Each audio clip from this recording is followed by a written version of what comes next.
రాజకీయ పరిస్థితి ఏంటండి అసలు? పరిస్థితి ఏముందండి, ఫస్ట్ నుంచి కూడా మేమంతా కూడా తెలుగుదేశమే. రామారావు పార్టీ పెట్టిన కానీ కూడా మేము రెండో పార్టీకి వేయలేదు, తెలుగుదేశానికి వేసాము. తెలుగుదేశం అంటే రామారావు అంటే మాకు చాలా అభిమానం. తర్వాత ఏమో చంద్రబాబు నాయుడు గారు సీఎం అయ్యారు, అప్పుడు కూడా తెలుగుదేశం వేసాం. ఇప్పుడు పరిస్థితి ఏంటంటే, ఇప్పుడు నాకు 69 సంవత్సరాలు. ఇప్పుడు ఆఫీస్ చుట్టూ తిరిగి తిరిగి తిరిగి కాళ్ళు అడిపోయినాయి తప్ప నాకు పింఛన్ ఇవ్వలేదు. పింఛనే రాలేదండి, రాకుండా చేశారు కొంతమంది నాయకులు.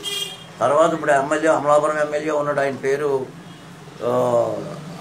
ఆయన ఆయన రియల్ ఎస్టేట్లో 100 ఎకరం కొనుక్కుని ఆనాడు ఎలక్షన్కి వచ్చి అడ్వర్టైజ్మెంట్ తప్ప ఈనాటికి ప్రజలకు ఎవరికి నాకు కనిపించలేదు, ప్రజలకు కూడా ఎవరికి కనిపించలేదు. ఏదో జన్మభూమి మీటింగ్ అని చెప్పి వచ్చి ఒక చేయబోతున్నాడు, వెళ్ళిపోతున్నాడు. అతని పరిస్థితి అది. మరి రేపు ఎలక్షన్లో 10,000 ఇస్తారంట మీకు ఓటుకి? 10,000 కాదు కానీ 10,000 అయితే కూర్చుని జేబులు పెట్టుకునే వాళ్ళు అందరూ ఉన్నారు. నేను ఇచ్చుకోను, నాకు అవసరం లేదు. 10,000 పెట్టుకుని జేబులు పెట్టుకునే జనసేనకి వేసేవాళ్ళే తప్ప బయట ఓటు వేసేవాళ్ళు లేరండి ఇక్కడ. ఈ ఏరియా అంతా కూడా జనసేన.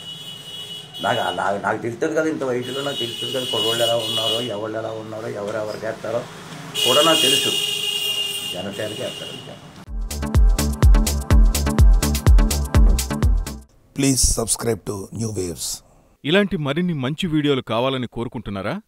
అయితే పక్కనే ఉన్న గంట సింబల్ను క్లిక్ చేయండి, అలాగే సబ్స్క్రైబ్ చేయండి.